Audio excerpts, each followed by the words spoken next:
Hi friends, welcome to Rising India Academy. Friends, last వీడియోలో మనం charter చట్టాల గురించి తెలుసుకున్నాం. ఈ వీడియోలో భారత రాజ్యాంగ చట్టాలు లేదా కౌన్సిల్ చట్టాల గురించి తెలుసుకుందాం. ఫ్రెండ్స్, మొట్టమొదటిగా భారత రాజ్యాంగ చట్టం 1858. దీనిని మనం విక్టోరియా మహారాణి ప్రకటనగా కూడా అభివర్ణిస్తాం. ఈ చట్టం ద్వారా కంపెనీ పాలన అనేది అంతమైపోతుంది. చక్రవర్తి పాలన లేదా బ్రిటిష్ మహారాణి పాలన అనేది భారతదేశంలో ఏర్పడడం అనేది జరుగుతుంది. సో 1857 సిపాయిలు తిరుగుబాటు జరిగిన తర్వాత ప్రత్యక్షంగా బ్రిటిష్ మహారాణే ఇండియాలో పరిపాలన కొనసాగించడం జరుగుతుంది. సో దీనికి అనుగుణంగా ఒక ప్రకటన అనేది 1858 నవంబర్ 1వ తేదీన ఒక ప్రకటన జారీ చేస్తుంది. ఈ ప్రకటననే విక్టోరియా మహారాణి ప్రకటన అని అభివర్ణిస్తారు. ఈ ప్రకటనలోని కొన్ని ముఖ్య అంశాలు: గవర్నర్ జనరల్ ఆఫ్ ఇండియా హోదాను వైస్రాయ్ ఆఫ్ ఇండియాగా మార్పు చేస్తారు. సో చూడండి ఫ్రెండ్స్, మొట్టమొదటిసారిగా బ్రిటిషర్స్ ఇండియాలో కంపెనీ స్థాపన జరిగినప్పుడు గవర్నర్స్గా మాత్రమే ఉండేవాళ్ళు. ఈ గవర్నర్స్ రెగ్యులేటింగ్ యాక్ట్ 1773 ద్వారా గవర్నర్ జనరల్ ఆఫ్ బెంగాల్గా మారడం జరుగుతుంది. సో ఈ గవర్నర్ జనరల్గా ఏర్పడిన వాళ్ళు చార్టర్ చట్టం 1833 ద్వారా గవర్నర్ జనరల్ ఆఫ్ ఇండియాగా మారడం జరుగుతుంది. ఈ గవర్నర్ జనరల్ ఆఫ్ ఇండియా ఈ 1858 ప్రకటన తర్వాత వైస్రాయ్ ఆఫ్ ఇండియాగా మార్పు చెందటం జరుగుతుంది. సో ఇవి చాలా ఇంపార్టెంట్ బిట్స్ ఫ్రెండ్స్. ఈ విధంగా ఏర్పడినటువంటి వైస్రాయ్ ఆఫ్ ఇండియా మొట్టమొదటిగా ఎవరు నియమించబడ్డారు అంటే లార్డ్ కానింగ్. ఎవరు? Lord Canning. ఈ వైస్రాయ్కి ఉన్నటువంటి పవర్స్ ఏంటో ఇప్పుడు మనం చూద్దాం. ఈ వైస్రాయ్ బ్రిటిష్ రాణికి భారతదేశం తరపున ప్రత్యక్ష ప్రతినిధి. అంటే భారతదేశంలో జరిగేటువంటి ఏ చట్టానికైనా ఎటువంటి యాక్టివిటీస్కైనా ఇతడే ఫైనల్ అథారిటీ. ఇతని ద్వారానే బ్రిటిష్ రాణి భారతదేశంలో జరగాల్సిన ప్రతి విషయాన్ని కూడా ఇతనితోనే జరిపిస్తుందన్నమాట. సో ఈ వైస్రాయ్ 5 సంవత్సరాల కాలానికి నియమించబడతాడు. 1784లో ప్రవేశపెట్టినటువంటి ఈ ద్వంద్వ పాలన అనేది ఈ ప్రకటన ద్వారా రద్దయిపోతుంది. సో 1784 పిట్ ఇండియా చట్టం ద్వారా ప్రవేశపెట్టినటువంటి బోర్డ్ ఆఫ్ కంట్రోల్ మరియు కోర్ట్ ఆఫ్ డైరెక్టర్స్ అనేటువంటి 2 వ్యవస్థలు అనేటివి ఈ చట్టం ద్వారా రద్దు చేయటం జరుగుతుంది. దీనికి అనుగుణంగా భారత రాజ్య కార్యదర్శి అనేటువంటి ఒక కొత్త పదవిని సృష్టించడం జరుగుతుంది. సో భారత రాజ్య కార్యదర్శి అనేటువంటి కొత్త పదవి సృష్టించి ఈ పదవికి మొట్టమొదటి కార్యదర్శిగా చార్లెస్ వుడ్ను నియమించడం జరుగుతుంది. ఈ చార్లెస్ వుడ్ బ్రిటిష్ మంత్రివర్గంలో ఉన్నటువంటి ఒక మెంబర్ అన్నమాట. సో ఈ భారత రాజ్య కార్యదర్శికి సహాయం అందించడానికి 15 మంది సభ్యులతో కూడినటువంటి సలహా మండలి కూడా ఏర్పాటు చేయటం జరిగింది. ఈ చట్టం ద్వారా ముఖ్యంగా భారత రాజ్యాంగ చట్టం 1858 ద్వారా 2 విషయాలు జరుగుతాయి. ఒకటి, గవర్నర్ జనరల్ ఆఫ్ ఇండియా హోదాను వైస్రాయ్ ఆఫ్ ఇండియాగా మార్చటం. రెండవది 1774లో ప్రవేశపెట్టినటువంటి ద్వంద్వ పాలన అనేది రద్దు చేయటం. మూడవది, భారత రాజ్య కార్యదర్శి అనే కొత్త పదవిని సృష్టించటం. సో ఈ 3 విషయాలు ఈ భారత రాజ్యాంగ చట్టం ద్వారా చేయటం జరుగుతుంది. నెక్స్ట్ చూడండి, భారత కౌన్సిల్ చట్టం లేదా శాసనసభ చట్టాలు. 1857 సిపాయిల తిరుగుబాటు తర్వాత దేశంలో అవసరమైనటువంటి పరిపాలనా సంస్కరణలను ప్రవేశపెట్టుటకు మరియు భారతీయుల సహకారాన్ని పొందటానికి బ్రిటిష్ ప్రభుత్వం అనేక చట్టాలు చేసింది. వాటినే కౌన్సిల్ చట్టాలు అంటారు.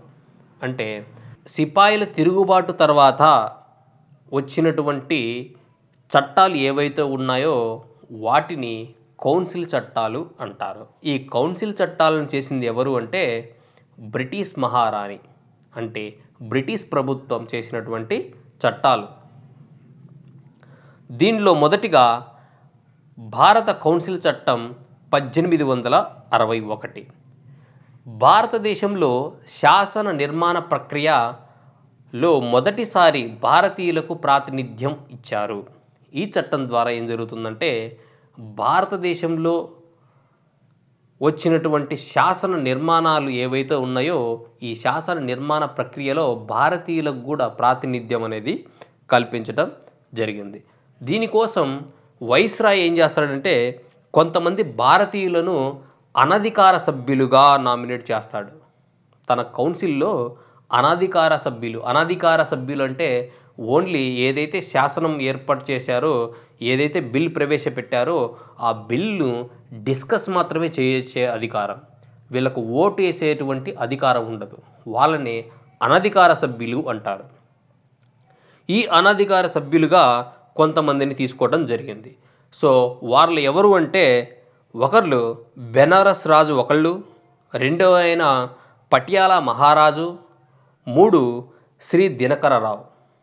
ఈ ముగ్గురిని మొట్టమొదటిసారిగా శాసన నిర్మాణ ప్రక్రియలో తీసుకోవటం జరుగుతుంది. రెండవది చూడండి, 1773 చట్టం ద్వారా రద్దు చేయబడినటువంటి బొంబాయి మద్రాస్ ప్రెసిడెన్షియలను పునరుద్ధరిస్తారు. అంటే 1773 రెగ్యులేటింగ్ చట్టం ద్వారా గవర్నర్ జనరల్ ఆఫ్ బెంగాల్ కిందికి ఈ బొంబాయి ప్రెసిడెన్సీని, మద్రాస్ ప్రెసిడెన్సీ గవర్నర్లను వీళ్ళ ఆధీనులను చేస్తారు. ఇప్పుడేం జరిగింది, ఈ 1861 చట్టం ద్వారా ఆ బొంబాయి ప్రెసిడెన్సీకి మరియు మద్రాస్ ప్రెసిడెన్సీకి చెందినటువంటి గవర్నర్ జనరల్కి పూర్తి అధికారాలు ఇవ్వటం జరుగుతుంది. అందువల్లనే దీన్ని వికేంద్రీకరణకు నాందిగా మనం చెప్తాం. దీనిలో భాగంగా బెంగాల్, పంజాబ్ మరియు ఈశాన్య సరిహద్దు ప్రావిన్సులతో ఒక నూతన లెజిస్లేటివ్ కౌన్సిల్ని కూడా ఏర్పాటు చేయటం జరుగుతుంది. నెక్స్ట్ చూడండి, పోర్ట్ఫోలియో పద్ధతి. ఈ పోర్ట్ఫోలియో పద్ధతి అంటే అర్థం ఏంటంటే మంత్రులకు వేరువేరు శాఖలకు బాధ్యతలు ఇవ్వటం అన్నమాట. సో ఈ విధంగా వికేంద్రీకరణ చేస్తారు. సో వేరువేరు శాఖలకు వేరువేరు మంత్రులను ఏర్పాటు చేయటమే పోర్ట్ఫోలియో విధానం అంటారు. ఈ విధానాన్ని 1859లో లార్డ్ కానింగ్ ప్రవేశపెట్టడం జరుగుతుంది. సో పోర్ట్ఫోలియో విధానాన్ని ప్రవేశపెట్టింది ఎవరు అంటే లార్డ్ కానింగ్. ఈ పోర్ట్ఫోలియో విధానం ద్వారా వైస్రాయ్ కౌన్సిల్ మరిన్ని కొన్ని శాఖలను నిర్వహించేటువంటి అవకాశం అనేది కల్పించడం కూడా జరిగింది. శాసన కౌన్సిల్ సమ్మతి లేకుండా ఇప్పుడు ఏవైతే ఈ కౌన్సిల్ ఏర్పాటు చేశాడో ఈ కౌన్సిల్ యొక్క సమ్మతి లేకుండా ఆర్డినెన్స్లు జారీ చేసేటువంటి అధికారము వైస్రాయ్కి కల్పించబడేది. ఆర్డినెన్స్లు జారీ చేసే అధికారం కూడా వైస్రాయ్కి రావటం జరిగింది. నెక్స్ట్, భారత కౌన్సిల్ చట్టం 1892.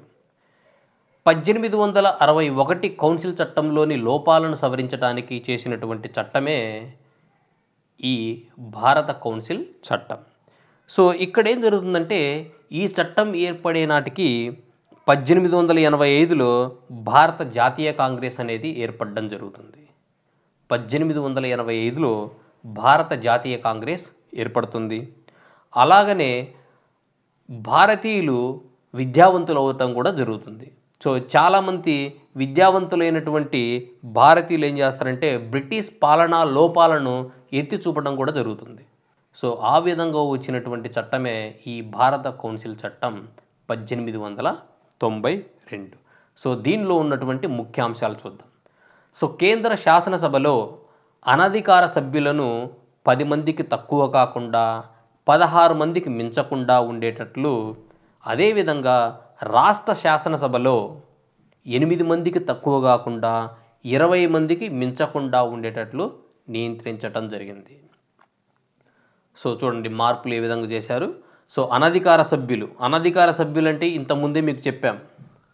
ఓన్లీ ఏదైతే బిల్ ప్రవేశపెడతారో ఆ బిల్లుని డిస్కస్ మాత్రమే చేయగలుగుతారు. దాని మీద ఓటు వేసేటువంటి అధికారం లేదన్నమాట. సో అటువంటి అనధికార సభ్యుల్ని 10 మందికి తక్కువ కాకుండా 16కు మించకుండా ఉండేటట్లుగా కేంద్ర శాసనసభల్లో ఉండే విధంగా ఏర్పాటు చేస్తారు. రెండవది, రాష్ట్ర శాసనసభల్లో 8 మందికి తక్కువ కాకుండా 20 మందికి మించకుండా ఉండేటట్లు నియంత్రించడం జరుగుతుంది. ఆ విధంగా నియమించినటువంటి కేంద్ర శాసన మండలికి ఎంపికైన భారతీయులు ఎవరంటే గోపాలకృష్ణ గోఖలే, ఫిరోజ్ షా మెహతా, సురేంద్రనాథ్ బెనర్జీ, దాదాబాయి నౌరోజీ, రాజ్ బిహారీ ఘోష్ అండ్ బిల్ గ్రామీ అనే ఈ 6గురు భారత కౌన్సిల్ చట్టం 1892 ద్వారా కేంద్ర శాసన మండలికి ఎంపికైన వారన్నమాట. శాసన మండలి అధికారాలను కూడా విస్తృతం చేశారు. శాసన మండలి అధికారాలను కూడా విస్తృతం చేయడం జరుగుతుంది. దీనికి అనుగుణంగా బడ్జెట్ పైన చర్చలు చేయడానికి అవకాశం కల్పించారు. కానీ ప్రశ్నించేటువంటి అధికారం లేదు. బడ్జెట్ పైన చర్చ చేయడానికి అవకాశం కల్పించారు, కానీ ప్రశ్నించేటువంటి అధికారం లేకుండా కూడా చేశారు. ప్రజా ప్రయోజనాల దృష్ట్యా శాసనసభల్లో ప్రభుత్వాన్ని ఉద్దేశించి ప్రశ్నలు వేయటానికి సభ్యులు అవకాశాన్ని కూడా కల్పించడం జరిగింది. కానీ ఈ ప్రశ్నలు అడగాలంటే ముందస్తుగా గవర్నర్ జనరల్ యొక్క అనుమతి అనేది ఖచ్చితంగా తీసుకోవాల్సి ఉండేది. సో ఈ విధంగా భారత కౌన్సిల్ చట్టం 1892ను చేయటం జరిగింది. నెక్స్ట్ చూద్దాం. భారత కౌన్సిల్ చట్టం 1909 లేదా మార్లే మింటో సంస్కరణలు. ఆనాటి భారత రాజ్య కార్యదర్శి అయినటువంటి లార్డ్ మార్లే, ఆనాటి భారత వైస్రాయ్ అయినటువంటి మింటో పేర్ల మీదుగా వచ్చినటువంటి సంస్కరణలనే మార్లే మింటో సంస్కరణలు అంటారు. దీన్ని భారత కౌన్సిల్ చట్టం 1909గా అభివర్ణిస్తారు. చూడండి ఫ్రెండ్స్, దీంట్లో ఈ చట్టం యొక్క మెయిన్ ఉద్దేశం ఏంటంటే 1892 చట్టంలోని లోపాలను సవరించడం, అలాగే దేశంలో తీవ్రవాద జాతీయవాదంతో ఏర్పడినటువంటి పరిస్థితిని ఎదుర్కోవటం, కాంగ్రెస్లోని మితవాదులను మచ్చిక చేసుకోవడానికి బ్రిటిష్ వారు వీటి ద్వారా ప్రయత్నించారు అని చెప్పచ్చు. చూడండి, 1892 చట్టంలో ఉన్నటువంటి ఈ లోపాలను సవరించటం, అప్పటికే భారతదేశంలో ఎక్స్ట్రీమిజం అంటాం, తీవ్రవాదం ఏర్పడింది, జాతీయవాదం ఏర్పడుతుంది. సో ఈ వీటి పరిస్థితులను ఎదుర్కోవటం అండ్ కాంగ్రెస్లోని మితవాదులను మచ్చిక చేసుకోవడానికి ఈ బ్రిటిష్ వారు చేసినటువంటి ప్రయత్నం అన్నమాట. సో దీంట్లో ముఖ్యాంశాలు చూద్దాం. చూడండి, కేంద్ర రాష్ట్ర శాసన మండలిలో సభ్యుల సంఖ్యను పెంచటం అయితే జరిగింది. చూడండి, ఈ విధంగా వైస్రాయ్ కార్యనిర్వాహక కౌన్సిల్లోని సభ్యుల సంఖ్యను శాసన ప్రక్రియ కోసం 16 నుంచి 60కి పెంచడం. ఇంతకుముందు మ్యాక్సిమం 16 ఉండేదిగా, ఈ 16 నుంచి 60కి పెంచటం. అలాగే మద్రాస్, బెంగాల్, యునైటెడ్ ప్రావిన్స్, బీహార్, ఒరిస్సా రాష్ట్రాలలో ఈ శాసన మండలి యొక్క సభ్యుల సంఖ్యను 50కి పెంచారు. పంజాబ్, అస్సాం, బర్మాలలో 30కి పెంచడం జరిగింది.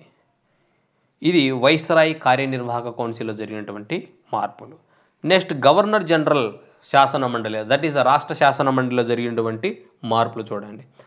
సో 4 రకాల సభ్యులు ఉండేవాళ్ళు అన్నమాట. ఈ గవర్నర్ జనరల్ యొక్క శాసన మండలిలో 4 రకాల సభ్యులు ఉంటారు. వాళ్ళు ఎవరంటే నామినేటెడ్ అధికార సభ్యులు, నామినేటెడ్ అనధికార సభ్యులు, హోదారీత్య సభ్యులు, ఎన్నికైన సభ్యులు. అయితే మెజారిటీ సభ్యులు వచ్చేసరికి అధికారి సభ్యులు అవ్వడం వల్ల బిల్లులు ఆమోదించేది ప్రభుత్వానికి చాలా సులభమైపోయింది. చెప్పాంగా ఇప్పటికీ, ఎవరైతే అధికార సభ్యులు ఉంటారో వాళ్ళకే ఓటు వేసే హక్కు ఉంటుంది. అనధికార సభ్యులకు ఓన్లీ బిల్లును డిస్కషన్ చేసే హక్కు మాత్రమే ఉంటుంది. నెక్స్ట్ చూద్దాం. వైస్రాయ్ మరియు గవర్నర్ల యొక్క కార్యనిర్వాహక మండలిలో మొట్టమొదటిసారిగా భారతీయులకి సభ్యత్వాన్ని కలిగించారు. ఆ విధంగా సభ్యత్వాన్ని పొందినటువంటి మొట్టమొదటి భారతీయుడు ఎవరయ్యా అంటే సత్యేంద్ర ప్రసాద్ సిన్హా. వైస్రాయ్ మరియు గవర్నర్ యొక్క కార్యనిర్వాహక మండలిలో మొట్టమొదటిసారిగా భారతీయులకి సభ్యత్వాన్ని కల్పించారు. ఆ విధంగా సభ్యత్వాన్ని పొందినటువంటి మొట్టమొదటి భారతీయుడు ఎవరంటే Satyendra Prasad Sinha. Okay friends, next చూడండి. మహమ్మదీయులకి మరియు వ్యాపార సభ్యులకి ప్రత్యేక ప్రాతినిధ్యాన్ని కల్పించారు. ఇక్కడ ఒక విషయం మీరు చాలా జాగ్రత్తగా గుర్తుపెట్టుకోవాల్సిన విషయం, భారతదేశం యొక్క చరిత్రలో ఎక్కడ కూడా ఈ వేరియేషన్స్ అనేది కనపడదు. ఈ కులాలు మతాలు అనేటువంటి వేరియేషన్స్ కనపడవు. మొట్టమొదటిసారిగా వీళ్ళు ఇక్కడే ప్రవేశపెడతారు. మహమ్మదీయులకి మరి వ్యాపార సంఘాలకి ప్రత్యేక ప్రాతినిధ్యం అని. సో ఆ విధంగా మహమ్మదీయులకి వారి జనాభాకు మించినటువంటి ప్రాతినిధ్యం ఈ చట్టంలో కల్పించారు. ఓకే, ఈ మహమ్మదీయ సభ్యులకు మహమ్మదీయులే ఎన్నుకునేటువంటి వీలును కూడా కల్పించారు. ఇందుకోసం ప్రత్యేక మత నియోజక గణాలు కూడా ఏర్పాటు చేయటం జరిగింది. చూడండి ఫ్రెండ్స్, ఈ విధంగా వాళ్ళు భారతీయులను మహమ్మదీయులకు ప్రత్యేక స్థానాన్ని కల్పించి మనలో నుంచి వేరు చేసినటువంటి సందర్భం ఇది. సో అందువల్లనే మత నియోజక గణాల పితామహుడు ఎవరిని అంటారంటే లార్డ్ మింటోని అంటారు. ఆనాటి వైస్రాయ్ అయినటువంటి లార్డ్ మింటోని మత నియోజక గణాల పితామహుడిగా అభివర్ణిస్తారు. నెక్స్ట్ చూడండి. భారత కౌన్సిల్ చట్టం 1919 లేదా మాంటెక్ చెమ్స్ఫోర్డ్ సంస్కరణలు. ఓకే ఫ్రెండ్స్, ఆనాటి భారత రాజ్య కార్యదర్శి మాంటెక్ వైస్రాయ్ చెమ్స్ఫోర్డ్ చేసినటువంటి సంస్కరణలు. ఈ చట్టం యొక్క ముఖ్య ఉద్దేశం చూద్దాం. భారతదేశంలో బాధ్యతాయుత ప్రభుత్వాన్ని ఏర్పాటు చేయటానికి బ్రిటిష్ ప్రభుత్వం 1917 ఆగస్టు 20వ తేదీన ఒక ప్రకటన చేస్తుంది. ఈ ప్రకటనలో భాగంగా చేసినటువంటి సంస్కరణ చట్టమే ఈ భారత కౌన్సిల్ చట్టం 1919. సో ఇందులో భాగంగానే ఆనాటి భారత రాజ్య కార్యదర్శి లార్డ్ మాంటెగు భారతదేశాన్ని సందర్శించి వైస్రాయ్ మరియు భారతీయ నాయకులతో చర్చలు జరిపి ఒక సంస్కరణలు ప్రకటిస్తాడు. వీటినే మనం మాంటెక్ చెమ్స్ఫోర్డ్ సంస్కరణలు అంటాం. ఈ సంస్కరణల యొక్క ముఖ్యాంశాలు చూద్దాం. భారత రాజ్య కార్యదర్శి జీతభత్యాలను భారత ఆదాయం నుండి కాకుండా బ్రిటిష్ నిధి నుండి చెల్లిస్తారు. ఇది మొట్టమొదటిది. సో ఎందుకంటే ఆల్రెడీ భారత రాజ్య కార్యదర్శి ఎక్కడుంటున్నాడు? బ్రిటిష్ మంత్రివర్గానికి చెందినవాడే కదా, బ్రిటన్లోనే ఉంటున్నాడు. కాబట్టి ఇతనికి వచ్చేటువంటి జీతభత్యాలను భారత ఆదాయం నుంచి కాకుండా బ్రిటిష్ నిధి నుంచే చెల్లించేటట్లు చేయటం జరిగింది. నంబర్ 1. నంబర్ 2, రాష్ట్ర స్థాయిలో ద్వంద్వ పాలనను ఏర్పాటు చేయటం జరిగింది. రాష్ట్ర స్థాయిలో కూడా ద్వంద్వ పాలనను ప్రవేశపెట్టారు. దీంట్లో ఏం చేశారంటే రాష్ట్ర అధికారాలను రిజర్వ్డ్ మరియు ట్రాన్స్ఫర్డ్ అధికారాలుగా విభజించడం జరిగింది. సో ఇక్కడ రిజర్వ్డ్ అండ్ ట్రాన్స్ఫర్డ్ అనేటువంటి 2 రకాల అధికారాలను ప్రవేశపెట్టిన చట్టం ఏంటంటే భారత కౌన్సిల్ చట్టం 1919. వెరీ ఇంపార్టెంట్ బిట్ ఇక్కడి నుంచి అడగడం జరుగుతుంది. రిజర్వ్డ్ విభాగంలోని పాలన అంశాలు ఏంటివి అంటాడు. భారత కౌన్సిల్ చట్టం 1919లో రిజర్వ్డ్ విభాగంలోని పాలన అంశాలు ఏంటివి, సంథింగ్ అలా ఇస్తుంటాడు. సో దీనికి సంబంధించి అంశాలు ఏంటివంటే విత్తము అంటే ధనము, భూమి శిస్తు, న్యాయము, నీటిపారుదల, పరిశ్రమలు, ఇటువంటివన్నీ కూడా ఈ రిజర్వ్డ్ విభాగంలో చెందినటువంటివి. నెక్స్ట్ ట్రాన్స్ఫర్డ్ విభాగంలోని అంశాలు ఏంటివో చూద్దాం. ఈ ట్రాన్స్ఫర్డ్ విభాగంలోని అంశాలు ఏంటివంటే స్థానిక పాలన, వ్యవసాయం, ప్రజా ఆరోగ్యం, విద్య, సహకారం. ఈ అంశాలన్నీ ట్రాన్స్ఫర్డ్ విభాగంలో చేర్చడం జరిగింది. రాష్ట్ర గవర్నర్ ఈ అంశాల పాలనా వ్యవహారాలను భారతీయ మంత్రుల సహాయంతో నిర్వహిస్తాడు. Okay friends. సో ఇక్కడ ఏం జరుగుతుందంటే ఈ రాష్ట్ర గవర్నర్ ఎవరైతే ఉన్నాడో ఈయన ఈ పాలనా అంశాలను భారతీయ మంత్రుల సహాయంతో నిర్వహించడం జరుగుతుంది.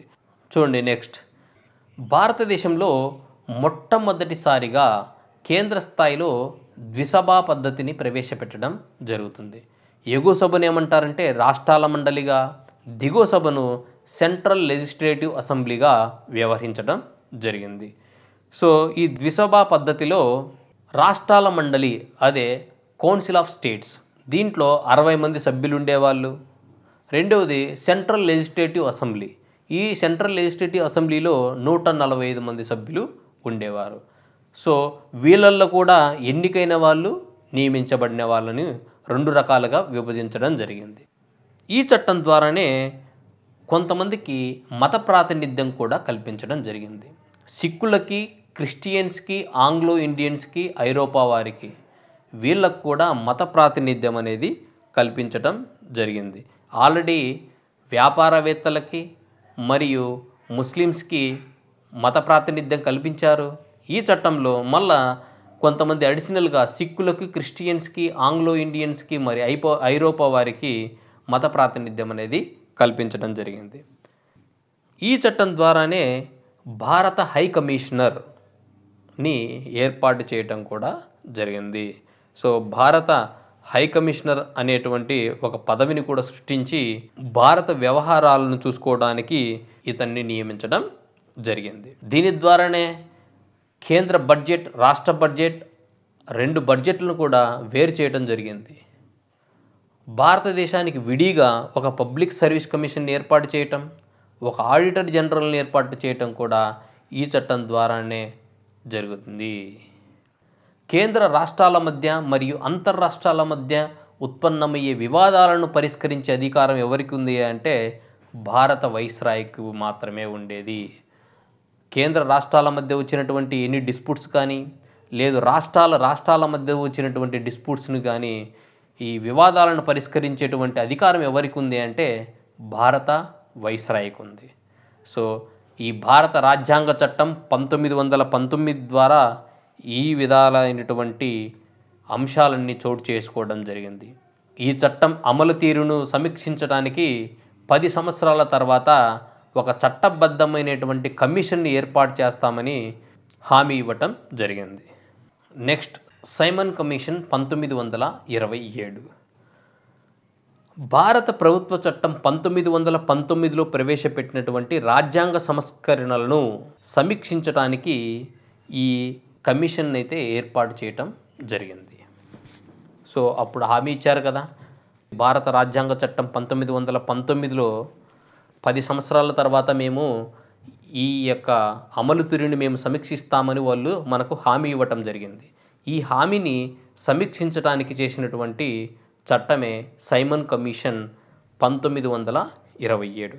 ఈ కమిషన్ ఆనాటి ప్రధాని అయినటువంటి బాల్డ్విన్ 1927 నవంబర్లో సర్ జాన్ సైమన్ నాయకత్వంలో 7 సభ్యులతో కూడినటువంటి ఒక రాయల్ కమిషన్ను ఏర్పాటు చేయటం జరిగింది. దీన్నే మనం సైమన్ కమిషన్ అంటాం. Okay friends. సో ఈ సైమన్ కమిషన్లో ఉన్నటువంటి అంశాలు: రాష్ట్రాలలో ప్రవేశపెట్టినటువంటి ద్వంద్వపాలను రద్దు చేయటం, భారతీయులకు తమ ప్రభుత్వ నిర్వహణలో పూర్తి స్వయం ప్రతిపత్తి కల్పించటం, రాష్ట్ర శాసన మండళ్లలో సభ్యత్వ సంఖ్యను పెంచటం, ఏకకేంద్ర వ్యవస్థ భారతదేశానికి సరిపడదు కనుక సమైక్య వ్యవస్థను అభివృద్ధి చేసుకోవటం, హైకోర్టులపై కేంద్ర ప్రభుత్వానికి పాలనాపరమైనటువంటి నియంత్రణను ఏర్పాటు చేయటం, సార్వజనీన వయోజన ఓటు హక్కు సాధ్యం కాదు కాబట్టి కాలానుగుణంగా విస్తృతం చేయటం, ఈ విధమైనటువంటి అంశాలు ఈ సైమన్ కమిషన్ సూచించడం జరుగుతుంది. కానీ బ్రిటన్లోని లేబర్ పార్టీ ఈ నివేదికను తీవ్రంగా దృష్టి పెట్టకపోవటం వల్ల ఇవి పక్కన పెట్టడం జరుగుతుంది. సో ఈ విధంగా భారతదేశంలో మొట్టమొదటిసారిగా ఈ సమాఖ్య వ్యవస్థను ఏర్పాటు చేయాలని సూచించింది ఏ కమిషన్ అయ్యా అంటే సైమన్ కమిషన్. అందుకే ఈ బిట్ ఒకటి వస్తుంది. భారతదేశంలో మొట్టమొదటిసారిగా సమాఖ్యను సూచించినది ఏది అంటే సైమన్ కమిషన్. నెక్స్ట్ చూడండి, నెహ్రూ రిపోర్ట్ లేదా నెహ్రూ నివేదిక అంటారు. సో భారత వ్యవహారాల కార్యదర్శి లార్డ్ బ్రిక్కెస్ హెడ్ 1927 నవంబర్లో బ్రిటిష్ ఎగువ సభలో మాట్లాడుతూ అందరికీ సమ్మతమైనటువంటి రాజ్యాంగాన్ని భారతీయులు రూపొందించగలరా అని సవాల్ విసురుతాడనమాట. ఈ సవాల్కి ప్రతి సవాల్గా ఆనాటి భారత జాతీయ కాంగ్రెస్ 1928 మే 19న బొంబాయిలో అఖిలపక్ష సమావేశం నిర్వహించి ఈ భారత రాజ్యాంగ రచనకు మోతీలాల్ నెహ్రూ అధ్యక్షుడిగా 8 మంది సభ్యులతో ఒక ఉపసంఘాన్ని నియమిస్తుందన్నమాట. ఓకే ఫ్రెండ్స్, ఈ ఉపసంఘం ఎప్పుడు ఏర్పడుతుందంటే 1928 ఆగస్టు 10వ తేదీన ఒక ఉపసంఘం ఏర్పడుతుంది. ఈ సంఘం చేసినటువంటి ముఖ్యాంశాలు ఏంటివంటే భారతదేశానికి డొమినియన్ ప్రతిపత్తి ఇవ్వటం. ఓకే, రెండవది భాషా ప్రయుక్త రాష్ట్రాలు, సంయుక్త ప్రతిపత్తి రాష్ట్రాలు అనే 2 అంశాలు ఆధారంగా దేశంలో సమాఖ్య వ్యవస్థను ఏర్పాటు చేయటం. మూడవది కార్యనిర్వాహక శాఖ, శాసనశాఖకు బాధ్యత వహించటం. ఓకే ఫ్రెండ్స్, ఈ కార్యనిర్వాహక శాఖ ఏదైతే ఉందో ఈ శాఖే శాసనశాఖకు బాధ్యత వహించడం. అల్పసంఖ్యాక వర్గాల వారికి శాసన మండలిలో కనీసం 10 ఏళ్ల పాటు కొన్ని స్థానాలు కేటాయించటం. 19 ప్రాథమిక హక్కులను కల్పించటం. ఇవి ఈ నెహ్రూ నివేదికలో పొందుపరిచినటువంటి అంశాలు. సో ఈ విధంగా భారతదేశంలో మొట్టమొదటిసారిగా ప్రాథమిక హక్కులను సూచించినది ఏందయ్యా అంటే అదే నెహ్రూ నివేదిక లేదా నెహ్రూ రిపోర్ట్ అంటారనమాట. మొదటిసారిగా ప్రాథమిక హక్కులను సూచించినది ఎవరు అంటే Nehru report. Okay friends, next రాబోయే వీడియోల కోసం మన ఛానల్ని సబ్స్క్రైబ్ చేసుకోండి. పక్కనే ఉన్నటువంటి బెల్ ఐకాన్ని ప్రెస్ చేయండి. Thank you friends.